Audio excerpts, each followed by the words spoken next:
O Brasil é mundialmente conhecido como país de grande desigualdade social. Um dos principais motivos para tanto é o nosso ineficiente e injusto sistema tributário, o qual é sempre reformado sem sucesso por diferentes governos.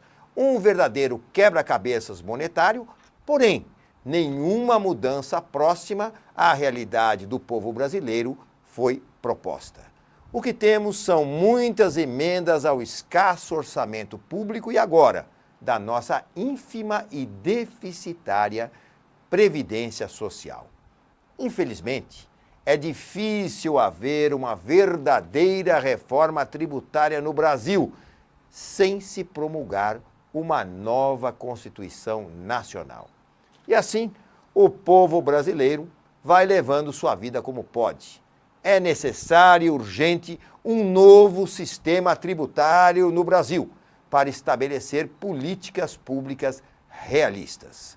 Há muitos anos, projetos e discussões sobre essas reformas encontram-se engavetadas nas mesas de deputados federais e senadores em Brasília.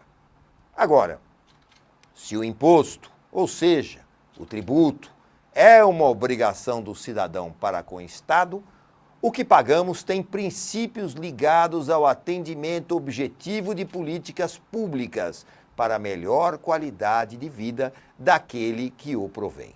Em outras palavras, o dinheiro que você paga em impostos é para que viva melhor, para que sua família tenha dignidade, para que nossa terceira idade tenha respeito e para que nossas crianças tenham um futuro, pois no Brasil, durante os últimos 13 anos, tudo isso foi esquecido. Hoje, o Questão de Justiça vai estabelecer uma conexão direta com o sistema de tributos mundial, através de uma exclusiva entrevista internacional com o jurista chileno Patrício Masbernat Munhoz, de vasto currículo, doutor em Direito pela Universidade Complutense de Madrid, Espanha, e membro correspondente da Academia Brasileira de Direito Tributário, além de colaborador do International Bureau of Fiscal Documentation, Holanda. Essa extraordinária entrevista é fruto de uma parceria com o doutor Marcelo Campos, presidente da Academia Brasileira de Direito Tributário e professor da Universidade Presbiteriana Mackenzie.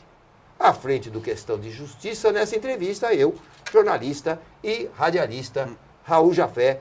É um grande prazer estar com os senhores telespectadores.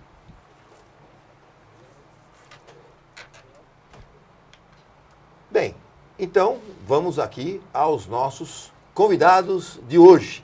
Eu queria dizer que é uma grande alegria, um grande prazer estar com o doutor Patrício Masbernat, que também me lembra aqui o doutor Marcelo, que é diretor do doutorado da Universidade Autônoma de Chile e que ele me falava que é um investigador, né, doutor Marcelo? Exato. Que para nós investigador é um termo meio policial, né? É policialesco, talvez. Mas né? que no caso do doutor Patrício, aqui no caso, ele é um pesquisador. Sim, os investigadores na língua espanhola são chamados pessoas que pesquisam.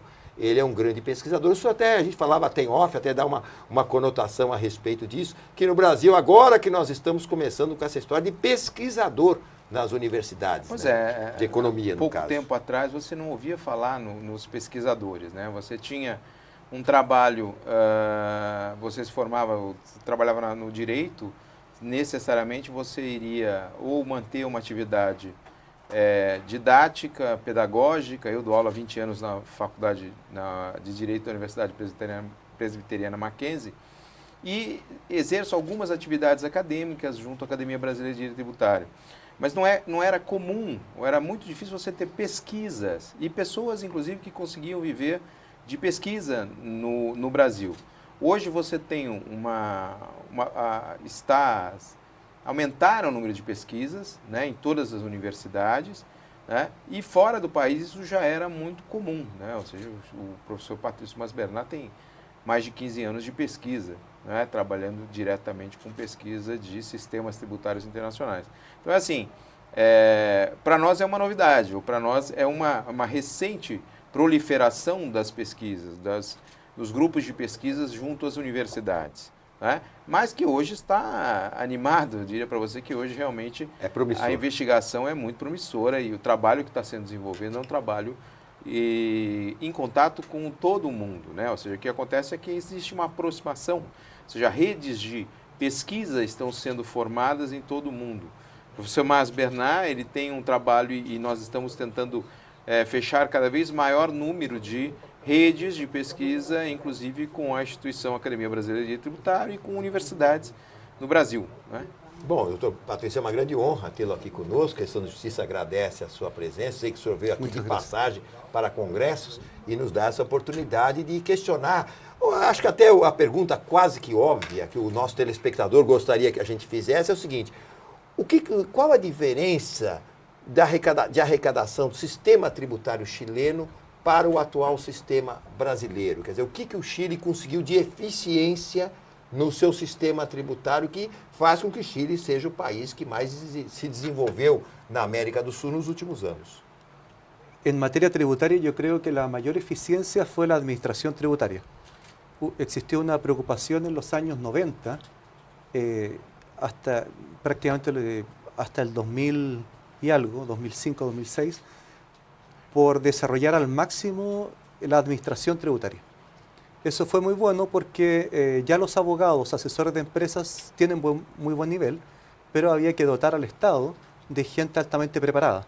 Las personas altamente preparadas colaboran con el sistema tributario porque no cometen errores inapropiados, sino aplican correctamente la legislación tributaria, que está constituida por las normas que como país se han dado. O Chile possui vários sistemas, mas aqui no Brasil nós temos imposto de tudo. Aqui é tudo, só um calhamaço de impostos que as empresas brasileiras pagam, tornando quase insustentável. Que tributo se paga no Chile? Quer dizer, eu vou lá, a empresa chilena, a indústria chilena, o comércio chileno, que tipo de impostos que eles pagam hoje? Hay que hacer una distinción porque en Chile se entiende que el sistema tributario son solamente los impuestos directos, ¿ya? O indirectos, pero aquellos que normalmente en todo el mundo se entienden como impuestos, no contribuciones ni tasas. ¿Ya? Dicho eso, se paga el IVA, el impuesto al valor agregado o añadido. É o IVA que nós chegamos até, né, doutor, aqui no Brasil. O ICMS é um arremedo de IVA. É um arremedo. Assim. Nós tínhamos aquela famosa proposta de imposto único do professor Marcos Sintra Cavalcante, mas era uma ideia de um IVA também que no Brasil iria juntar com outros impostos. Não, ele estava mais para CPMF do que para um IVA, propriamente dito. Né? Há um imposto final a las personas. Sí, impuesto de renta. Impuesto a la renta y un impuesto a la renta de las empresas que constituye un préstamo al Estado con cargo realmente al único impuesto final que existe en Chile a la renta, que es el impuesto de las personas físicas. E se distingue, por exemplo, nas empresas, o ramo de atividade aumenta ou diminui a tributação conforme o ramo de atividade, a atividade de cada empresa? Hay pocos casos específicos, pero hay una sobretasa o sobreimposición específica en materia minera, ¿no? Porque por su estructura tributaria suelen pagar muy poco porque tienen muchos costos asociados a la explotación y por eso pagan al final muy pocos impuestos, ¿ya? Por eso hay un impuesto específico por cantidad, por toneladas vendidas. ¿Ya? Isso para mineração. Para las mineras. Hay impuestos con base presunta o presuntiva, no efectiva, que es una excepción, y para las pequeñas y medianas empresas, o mínimas empresas, muy pequeñísimas, microempresas. Que são semelhantes ao que nós temos aqui de imposto presumido, certo. O IR presumido. É que lá o presumido já faz às vezes do simples, porque na verdade não existe uma quantidade, porque não é um ente, não é uma federação. Em termos de arrecadação, é só a União, né? Ou seja, só existe um governo que faz a arrecadação do imposto. Por isso que não existe a necessidade de você simplificar, porque já é simples. Já é simples. Né? E o que você tem para pequenos e grandes, para você não ter um controle, ou que você não tenha a necessidade de ter toda uma burocracia para você separar despesas, para poder fazer o registro de despesas. Então, para as empresas pequenas e menores, a solução foi, olha, nós, a exemplo do que se faz aqui com o lucro presumido das empresas, nós pressupomos que o seu lucro efetivo, descontadas as despesas, elas são estipuladas, arbitradas pelo governo. No caso do Chile, isso se equivale a uma empresa, a um favorecimento de tributação para as pequenas e médias empresas. Quer dizer, é um valor menor do que aqui a gente paga. E lá está sendo, dentro de uma reforma tributária recém-implantada, lá em 2014, está se estreitando mais a utilização, porque começou a se colocar mais gente. Como é uma tributação favorecida, mais gente queria entrar dentro dessa boquinha. Desse e aí, regime, né? exatamente. E aí o que aconteceu foi que, com a reforma atual, eles deram uma restrição a isso. Né?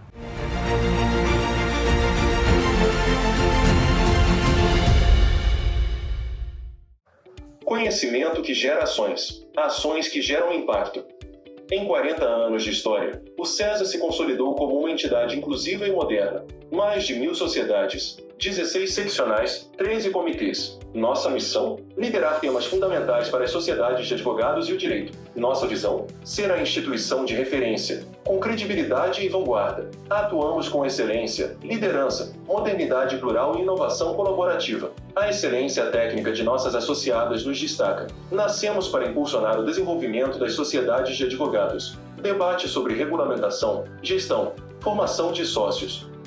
Marcamos 4 décadas de liderança. Associe-se ao maior network de sociedades de advogados do Brasil. Participe de discussões impactantes sobre o futuro do direito e da sociedade. SESA, Centro de Estudos das Sociedades de Advogados. Faça parte dessa história. Associe-se hoje.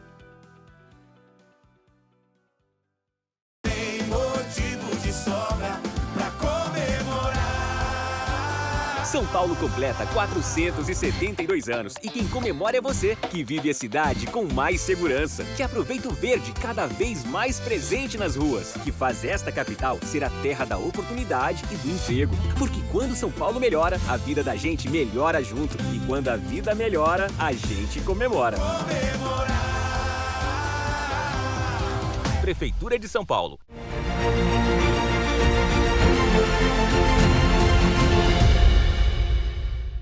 Quer dizer, pelo que eu entendi até conversando com o senhor antes, no Chile essa reforma se desenvolve em 4 anos, para que se façam ajustes?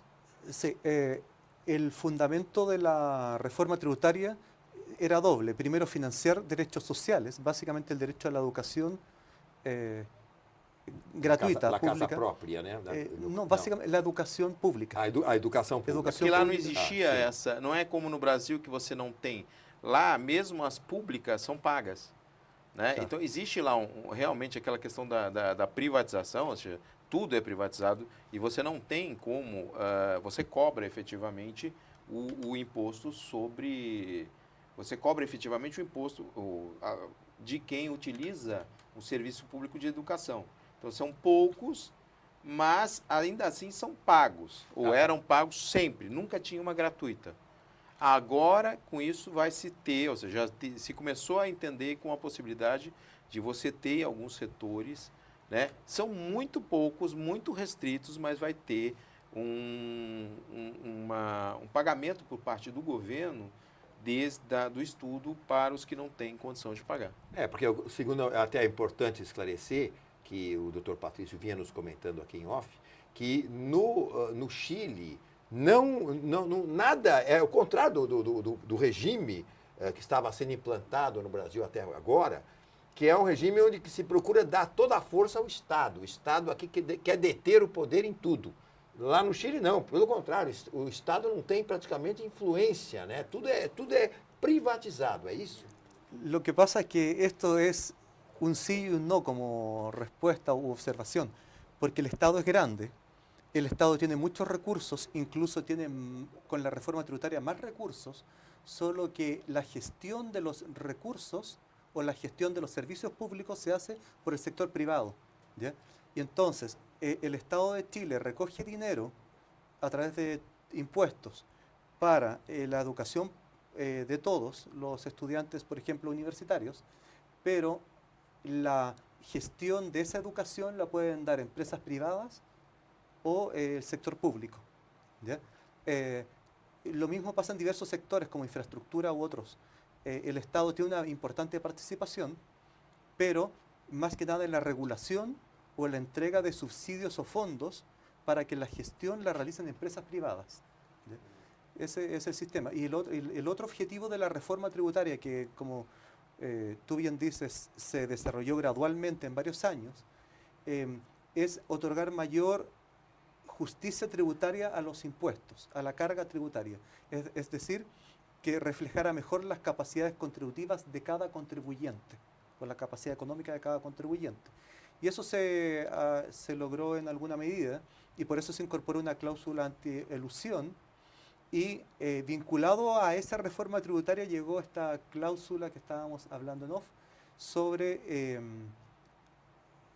repatriación de capitales, o como tú bien dijiste, de información sobre capitales de chilenos en el exterior.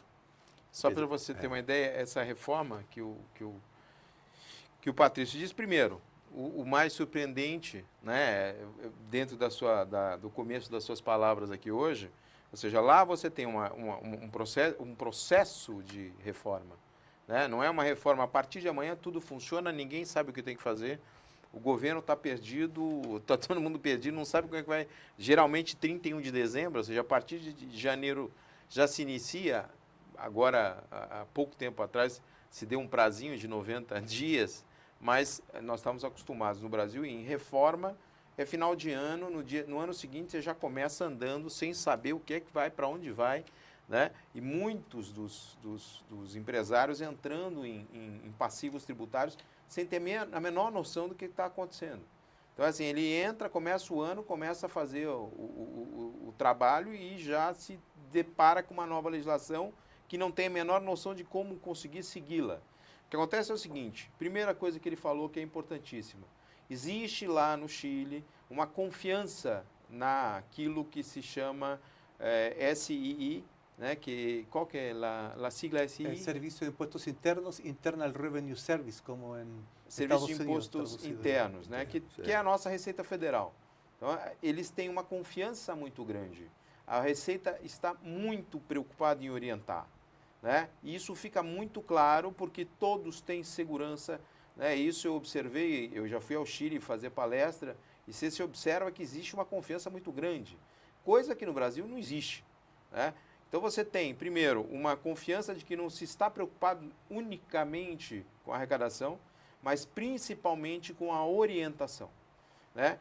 E isso, para ter efetividade, a reforma não pode ser imediata, ela tem que demorar o quanto tempo tem que demorar para poder as pessoas se acostumarem com a ideia. E até para possíveis emendas. Sim. Mudanças. Correções de rumo. Eu tive no Chile em 2014. Foi quando se implementou, em setembro de 2014, se implementou a reforma. Ela está se cumprindo até hoje. Patrício falava de um dos temas que é o da norma antielusiva, né? É curioso, né? Aqui nós temos a norma, que chama-se norma antielusiva, que ela foi colocada no sistema tributário brasileiro, dentro do Código Tributário Nacional, parágrafo único do artigo 116, em 2001. E quando eu fui dar a palestra no Chile, já se estava aprovando essa reforma, e eu fui falar da norma antielusiva brasileira. E o que eu tinha para falar da norma antielusiva brasileira é que simplesmente ela não funcionou. Né? Porque até hoje você tem a necessidade de regulamentar através de lei, mas a única tentativa de lei que nós tivemos foi através de uma medida provisória no final do governo Fernando Henrique Cardoso, se não me engano o número era 66, que não converteu em lei, ou seja, ela se finalizou, e que era uma situação ridícula, em que você pegava qualquer ato de um contribuinte, simplesmente ele podia ser desconsiderado a partir da realização de uma conta. De que forma você pode fazer esse mesmo negócio jurídico pagando mais imposto? Então, a norma que regulamentou o artigo 116, que fala que vai ser desconsiderados atos ou negócios jurídicos dissimulados, essa é a redação mais ou menos do parágrafo 1 do artigo 116, ela foi interpretada ou foi regulamentada pela MP 66 de uma forma muito curiosa, que foi o seguinte: escuta, você mudou o copo de posição. Ah, tá, quanto é que você paga de imposto para fazer este trajeto? Ah, você paga 10? Tá, e se você fizesse este outro trajeto, ou seja, se fizesse um outro trajeto mais longo, ah, isso aqui pagaria 16 de imposto. Então eu desconsidero o trajeto original e passo a tributá-lo segundo um trajeto que a carga tributária é maior. Já foi exatamente isso que você faz. Você fala, ah, não, quais são as possibilidades de fazer a mesma coisa e qual a carga tributária? Vamos ficar com a carga tributária maior. Ponto. Tá? Por isso que aconteceu. A hora de regulamentar, essa regulamentação ninguém aceitou. Nunca se possibilia imaginar disso ser convertido em lei. Enquanto que a norma antielusiva ou antielusiva que se aprovou no Chile, que se está implementando, vai se implementar até esse ano, né? Acho que até o final do ano nós temos ela implementada.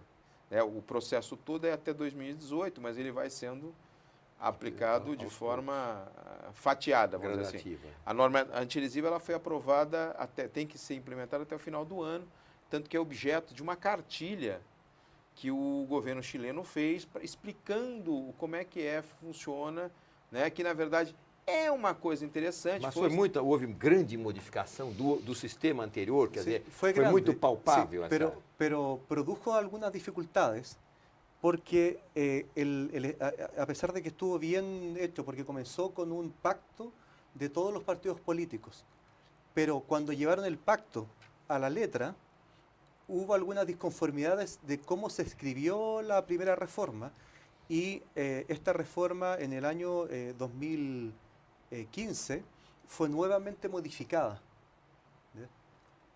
Y entonces hubo una modificación de la modificación, y que básicamente se incorporó más voces del mundo empresarial y de los asesores de las empresas privadas. Aunque parezca extraño, la reforma se reformou mais escuchando ao setor privado. Que aqui no Brasil que não acontece, né? É a última pessoa. É o último que é ouvido aqui no país. Exatamente. Essas são as nossas comparações. Eu encontro que é bueno escuchar o setor privado, obviamente, a todos os sectores, o sea, al pequeño empresario, no solamente al grande empresario, ¿no? Que es el que tiene más voz usualmente, porque es bueno tenerlo arriba de la mesa. É o que dá emprego, né? Que abajo de la mesa, digamos, porque siempre va a querer participar, ¿me explico, no? Porque tiene grandes intereses que proteger. Entonces, el gran empresario y el pequeño empresario tienen intereses que proteger. Y entonces es importante tener vías, y Chile también ha tenido un proceso de transparentación en la comunicación del sector privado con el sector público, ¿ya? A través de sistemas de transparencia y de transparentar las agendas de los parlamentarios en la recepción de las reuniones con empresarios. O sea, aquí lo importante es que haya confianza mutua y diálogo transparente. Yo creo que, como dicen, es el sol lo que desinfecta. É verdade, porque a grande pergunta é o seguinte, no caso do Chile, a indústria chilena hoje, ela é basicamente composta, quais seriam os grandes produtos de exportação do Chile, além do vinho, né? Sim, que hoje o vinho chileno é muito conceituado no mundo todo. Sim, e retail. Los grandes Temos a mineração também, que é muito forte. Las grandes empresas, claro, de supermercados y tiendas de departamento. Eso es muy poderoso en Chile y son transnacionales. También normalmente en conjunto con empresas extranjeras, en joint venture, o asociaciones estratégicas u otros, transportes terrestre, marítimo, minería, agricultura, etc. Eu pergunto, qual foi na Pesca? sua... as minas, a mineração, salmão chileno também. Mas eu pergunto o seguinte, na sua opinião, nesses últimos anos, o Chile ter se tornado um país de vanguarda na América do Sul, o que o senhor atribui, o que aconteceu com o país Chile que levou a essa guinada positiva? Quais foram os fatores principais? A ver, se discute que ahora siga teniendo tanto impulso la economía chilena, se discute. Pero yo creo que, a mi juicio, creo que lo que condujo a esto fue el trabajo de todos los chilenos. Es decir, todos sabíamos que dependíamos de nuestro trabajo, de levantarnos muy temprano en la mañana, hacer muy bien las tareas en tu trabajo, recibir una remuneración más o menos acorde con tu esfuerzo o con tus estudios y tu preparación, y luego de eso ser responsable también con la vida privada, ¿ya? Y yo creo que eso fue, yo creo que las políticas públicas ayudaron muchísimo, ¿ya? Porque las políticas públicas mantuvieron un país ordenado, ¿ya? Saiu pouco daquela linha populista, que é muito comum nos países da América do Sul, onde impera o populismo. Sí, sí, absolutamente. O sea, no existía el populismo. De hecho, el populismo es peligroso en todas partes y sabemos que hasta en Estados Unidos, en las grandes potencias, puede existir un populismo. ¿Ah? Eso es muy peligroso, efectivamente, porque nos saca de nuestra actividad profesional o de nuestro trabajo, que es lo que produce la riqueza. Si la producción de la riqueza no es mágica, esto implica esfuerzo y horas de trabajo. ¿Ah? Y sumar horas de trabajo, horas de productividad y mejorar nuestra productividad implica mayor riqueza. A carga horária de trabalho no Chile hoje é de quantas horas semanais? Chile está en la OCDE. Chile fue tradicionalmente la mayor carga de la OCDE. Actualmente no es la mayor. Actualmente creo que México está por arriba, pero no es tanto las horas de trabajo, también es la calidad del trabajo, la calidad de las organizaciones empresariales para que generen riqueza por sí mismas en relación con el trabajo. Pero la carga es bastante alta. La formal son 44 horas a la semana, pero la real yo creo que está sobre las 60, la real. Pode ser 58, 55 mínima. E isso gera para as empresas encargos muito grandes, quer dizer, se aumenta muito o custo das empresas por causa de chegar-se de repente a 55, 58 horas. No, porque se pagan adicionalmente remunerações adicionais, horas extraordinárias. Horas é como aqui tem, mas aqui no Brasil um dos grandes problemas é o seguinte, você paga muitos encargos sobre as horas extras trabalhadas. No, es que ya se hace el mecanismo distinto. Se analiza más o menos en general cuántas horas necesita trabajar cada trabajador y de acuerdo a eso se le considera un trabajo que incluya las horas extras. ¿Ya? Pero las remuneraciones en Chile son generalmente bastante bajas. ¿Ya? Y no tienen cargo social, ¿verdad? Hay muy poco apoyo social. Lo que incide como tributo para el pago para la empresa que se paga el funcionário. Te refieres a só para que se haja uma referência, imposto. para que possamos fazer uma referência. Aqui no Brasil, por exemplo, no ramo da construção civil, se um trabalhador recebe R$2.000 por mês de salário, os tributos para a empresa, na verdade, saem a 4. 2 dele e 2 de tributos. Ya, ese es un tema complicado de señalar, porque las empresas absorben de alguna manera, a través de costos, los impuestos. ¿Ya? Y hay que ser realista, es decir, la empresa que no puede estructurar sus costos, o sea, dentro de sus costos, los impuestos, quiebra. ¿Ya? Entonces hay que ser cuidadoso con los impuestos y con las cargas o sobrecargas. Yo creo más, y yo creo que los chilenos creen más que en aumentar los impuestos, creen un poco más en entregar subsidios al empleo, por ejemplo, o lo otro es otros mecanismos o aumentar la productividad del trabajador, pero no aumentar los impuestos ni aún de cargo del empresario, porque se transforma siempre en una carga a su competitividad en la economía. Sí. O sea, y va a ser destruido. O sea, por ejemplo, una gran empresa puede tener mayor flexibilidad para poder pagar impuestos, para planificar. Pero las pequeñas empresas o medianas no pueden, por ejemplo, llevar a precios todos los impuestos que les suben y quiebran, ¿ya? Y se tornan poco competitivas. Entonces yo creo que aumentar impuestos siempre va a ser malo para las pequeñas y medianas empresas o para las microempresas. ¿Ya?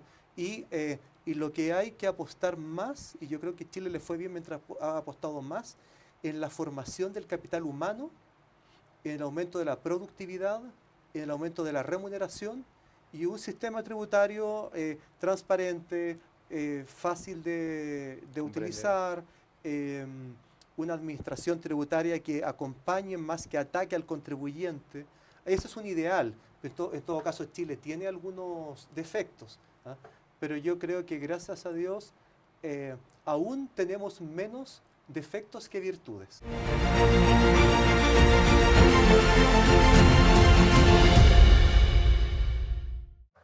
Conhecimento que gera ações. Ações que geram impacto.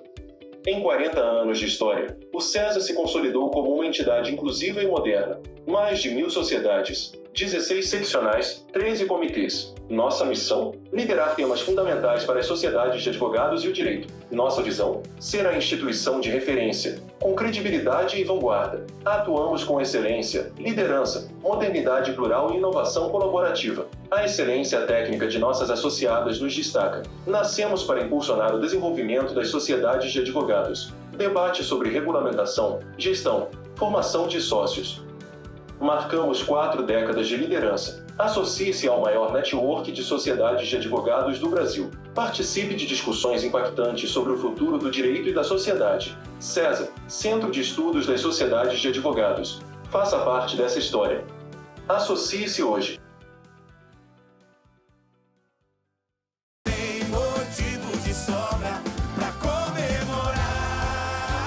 São Paulo completa 472 anos e quem comemora é você, que vive a cidade com mais segurança, que aproveita o verde cada vez mais presente nas ruas, que faz esta capital ser a terra da oportunidade e do emprego. Porque quando São Paulo melhora, a vida da gente melhora junto. E quando a vida melhora, a gente comemora. Prefeitura de São Paulo.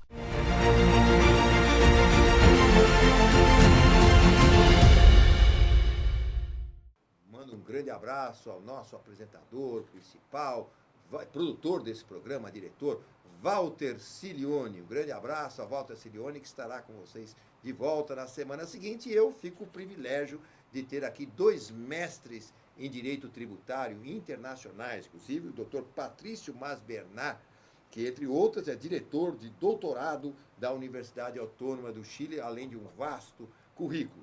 E o Dr. Marcelo Campos, especialista em Direito Tributário e professor da Universidade Mackenzie.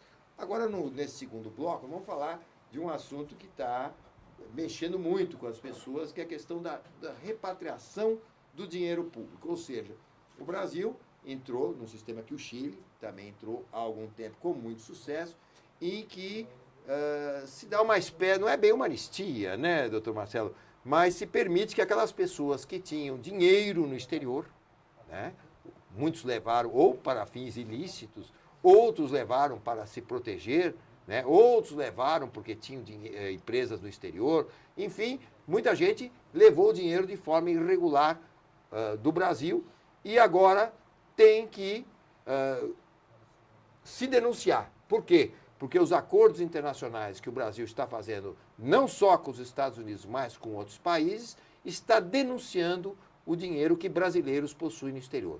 E o prazo agora é para o dia 30. 30 de outubro. 30 de outubro, do mês de outubro. E, segundo o doutor Marcelo, muita gente ainda não conseguiu trazer o dinheiro para poder pagar. Porque, na verdade, ele não é obrigado a trazer o dinheiro de volta. Ele é obrigado a trazer 30%, né, desse dinheiro. Não, né? Reconhecer, basicamente. Reconhecer, mas tem que trazer para pagar. Como é que ele vai pagar? Exatamente. Porque é outro negócio. Vamos dizer que uma pessoa tenha $1 milhão no exterior. Ele denunciou que ele tem esse $1 milhão, vai ter que pagar 15% de multa e 15% de impostos. Portanto, ele terá que arrumar $300 mil para pagar a conta. É isso que eu falei? Basicamente isso. Basicamente isso. Que ele pode ter aqui, né? Não sei, não conheço a Agora, carteira dele. Se ele não tiver aqui, vai ter que trazer. ele vai ter que trazer do exterior. Veja, a questão da repatriação é uma questão que está sendo tratada de uma forma bem interessante, que pode ser um adjetivo não talvez correto, mas bem diferente pelo governo brasileiro. O que nós tivemos a experiência do Chile, vamos trazer a experiência do Chile, que o Patrício está aqui, podemos falar dela também.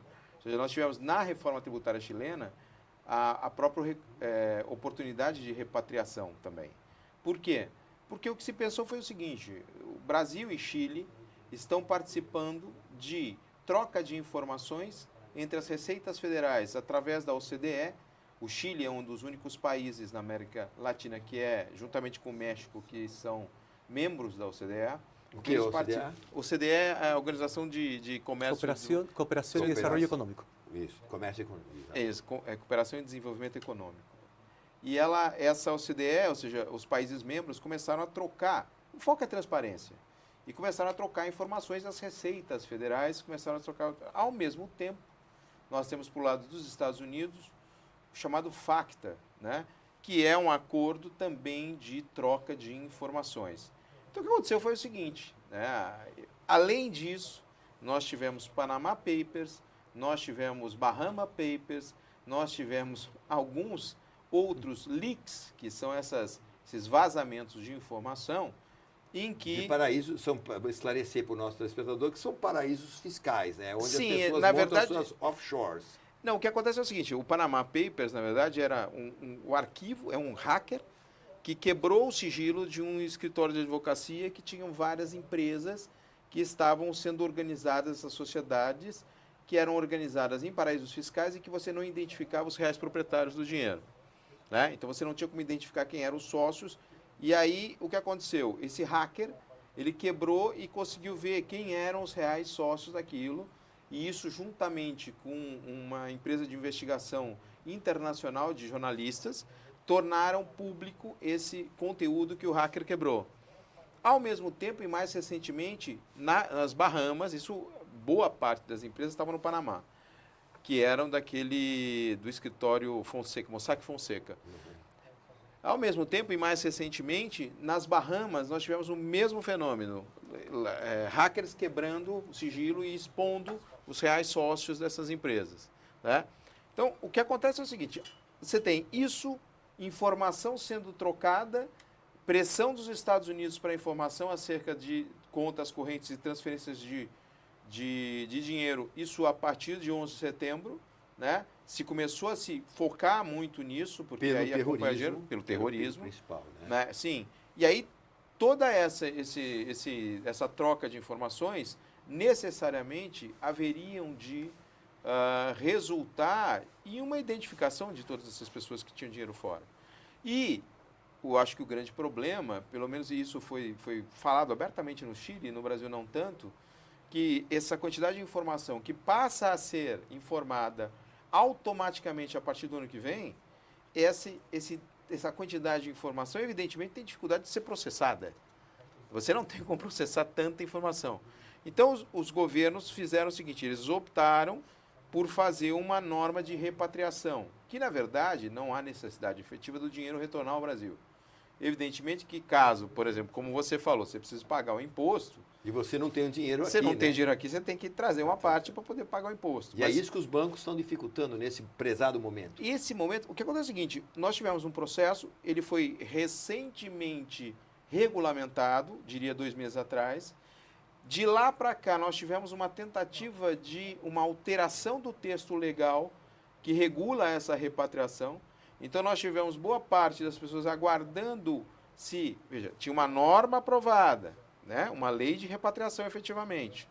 E aí, alguns termos dessa lei começaram a ser discutidos e ser objeto de uma alteração legislativa. Ou seja, tivemos uma lei, essa lei estava sendo objeto de discussão até a semana passada no Congresso para ver se poderia fazer uma alteração para fixar alguns pontos dela. Alguns pontos necessários de interesse de estados e municípios, que era a possibilidade do estado e município participar das multas, porque, como você disse, Raul, é 15% de imposto e 15% de multa, 100% de 15%, então são mais 15% de multa, então total 30%. Dessa fatia do bolo, aí como é que se distribui A parte dos esse 15% do imposto, ela é fatiada com estados e municípios. A parte dos 15% de multa, não. Então, o que acontece? Existe um interesse evidente de estados e municípios na alteração do texto. Uma outra alteração é uma alteração que, sinceramente, não me faz o menor sentido. Assim que se apresentou o texto da lei, lá claramente dizia o seguinte, escuta, se tiver valor em 31 de dezembro, o tributo incide sobre o valor de 31 de dezembro. Se não tiver, aí você tem que voltar para ver qual foi o maior valor para fins de tributação. É o que eles chamam já da foto e filme. Ou do filme. Exatamente. O filme é que você vai voltando para trás para ver quando ele tinha o maior valor. E a foto é aquele retrato de 31 de dezembro de 2014. Né? 2014. É. Então é o seguinte, quando se fazia isso, assim, foi evidente, está claro, está escrito na lei, que seria isso, seria o 31 de dezembro ou retroagindo no caso de não ter zero no dia 31 de dezembro. Então, nessa situação, você teria a opção de fazer a repatriação, diga-se, informar o fisco a existência de valores no exterior. E ter direito a não ser preso por isso, a não ser, né, a não correr riscos penais, porque, na verdade, você teria revelado o quê? Que você cometeu um crime porque você remeteu e manteve dinheiro fora do país ilegalmente. E isso era o grande problema, ou seja, muita gente mandou para fora para se assegurar que, por exemplo, o governo não avançaria sobre seus recursos, né?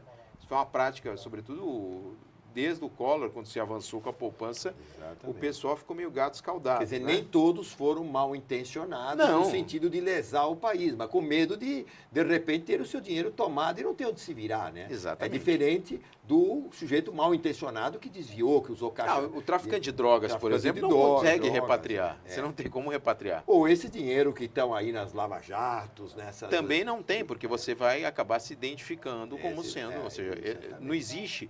E já existe a lei, né? O que acontece é, tentou se alterar para fixar essa questão da foto e do filme, que foi criada somente dentro de uma interpretação da Procuradoria da Fazenda, ou seja, isso não existe na lei. Mas mesmo assim, falou, não, vamos afastar dentro da lei essa interpretação errada da Procuradoria da Fazenda. E a pessoa que tinha, doutor, vamos dizer, valores pequenos, vamos dizer, 10, 20, 30 mil dólares, inferiores a 50 mil dólares? Na verdade, inferiores a 100 mil dólares, existe a repatriação. A única diferença é que você não tem a necessidade de informar a Receita diretamente. Então, até 100 mil dólares, os dinheiros retornam ao Brasil, você preenche a declaração, só que não existe a necessidade de que o banco aqui do Brasil informe a Receita Federal. Ele vai ficar lá, evidentemente que você vai passar a informar, você está informando, você é a Receita Federal, e você vai estar informando também à medida que você faz as alterações nas suas 2 últimas declarações de imposto de renda. Tá? Então, assim, na verdade, não basta só o DERCAT, mas o DERCAT reconhece a existência, te dá isenção de multa, né? Porque você já paga a multa, te dá anistia, né? Na verdade, te dá anistia, inclusive, das penais, e aí você consegue utilizar isso. O problema hoje que você estava falando das instituições financeiras é que está difícil você trazer os recursos para o Brasil, porque muitas instituições financeiras não estão mais atendendo aos contribuintes. Isso é um problema, porque muita gente ficou esperando para ver se a sentença, se a legislação se pacificava para poder ter segurança para poder fazer a repatriação. E aí o que acontece agora, que deu segurança, tem menos de uma semana que se decidiu que não iria mais alterar a legislação, agora não consegue fazê-lo porque os bancos têm se recusado em função dos compliances que não estão autorizados. Não, que existe um risco e efetivamente existe um medo do banco. Que não existe, porque você preenche lá o DERCAT, é óbvio que o banco não tem nenhuma responsabilidade, você está tudo se baseando na sua informação. Você informa que a entrada, o ganho foi lícito, você informa tudo isso, você informa de que forma foi feito o negócio e simplesmente o banco funciona como um cano, não é? Que a forma de trazer o dinheiro para cá você tem que fazer via instituição financeira. Você não consegue sacar o dinheiro lá. Né? Os próprios bancos suíços, por exemplo, eles exigem uma papelada que você preencha. Dependendo do banco, e alguns bancos, inclusive, que estavam envolvidos no Bahama Leaks, eles estão morrendo de medo disso. Estão morrendo de medo, porque eles orientavam clientes, instituições financeiras que orientavam os clientes a ter offshore. Isso. E aí começou a quebrar tudo, apareceu que os bancos é que estavam sendo... Hoje a ideia de fazer offshore é uma ideia, então, já furada completamente, para quem quer proteger. Hoje é difícil. Porque as informações, elas trocam, são trocadas. E aí você também pode ter a questão dos paraísos fiscais, que efetivamente não tem, né? Não adotam, não aceitam, não acatam as ordens, as determinações da OCDE, do FACTA e tudo mais, mas também acabam ficando meio enforcados. Mas os hackers denunciam e os jornalistas denunciam, eles estão sob denúncia. Exatamente. Como é que foi no Chile? En Chile el proceso fue bien especial porque un parlamentario de izquierda reclamaba porque los empresarios mantenían dinero en el exterior y no la devolvían a Chile, o no usaban el dinero en Chile para invertir y producir riqueza en Chile. Y resulta que fue muy llamativo porque yo seguí toda esta historia y la prensa lo tomó como el gran héroe de una idea de repatriación de capitales a través de estas vías de la licitud de una nueva ley. Y los medios empresariales, la prensa de los empresarios, le empezaron a hacer todo tipo de entrevistas y este hombre empezó a mejorar su discurso y terminó presentando un proyecto al Congreso especial para, o sea, desde un alegato en contra de las empresas terminó siendo un apoyo a las empresas para poder ingresar los dineros. La dinámica política que es interesante, pero la idea básicamente es que, ¿por qué fue importante que él lo pusiera?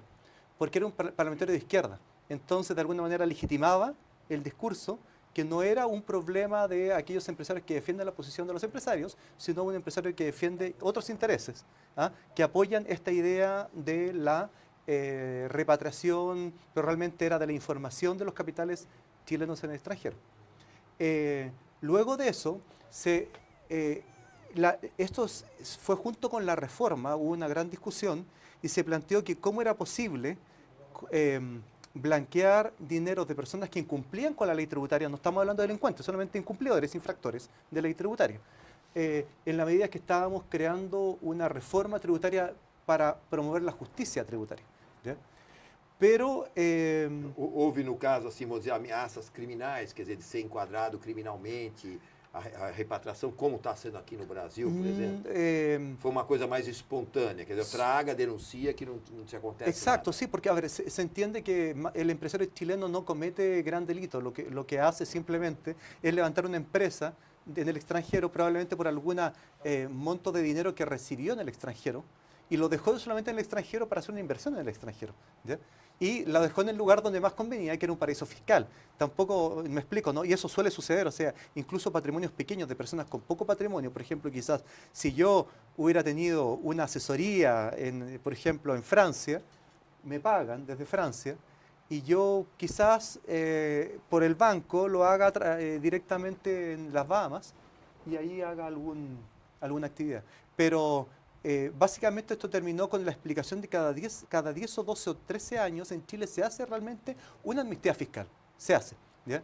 Y esto vino de la mano de la política, de seguir entonces en la política de la OCDE, porque la OCDE lo hace cada 10 años, cada país de la OCDE, que son los países más ordenados, se supone, del mundo, lo hacen. OCDE, OCDE. Queria fazer Claro, OECD. resumo, mais ou menos, do que ele fala, até para o nosso Claro. telespectador que não entende muito bem o espanhol, né, que é o seguinte, mais ou menos, doutor, No, só para fazer resumo, sí. só para que ele entenda bem. Sí. Solo un minuto para terminar y la explicación para cerrar de vosotros, es que se partió con la idea del 15% más 15%, ese tipo de idea. Também como no Brasil. Sí, esas cosas se señalaron.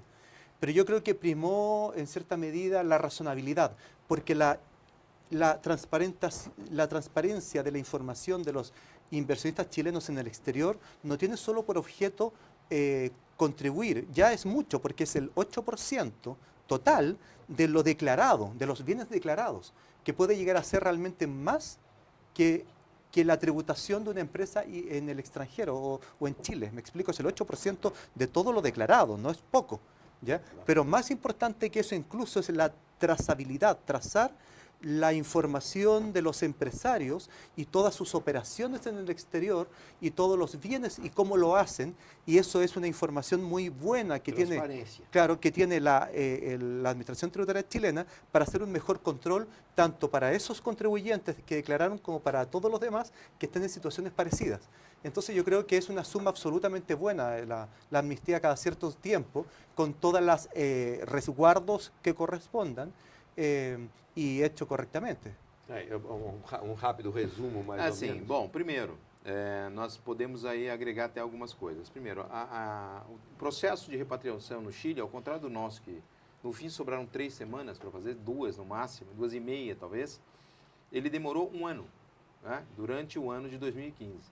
Segundo, nós pagamos 15%, né, quem quisesse repatriar ou informar a existência do capital estrangeiro, ele pagava 15% mais 15% de multa.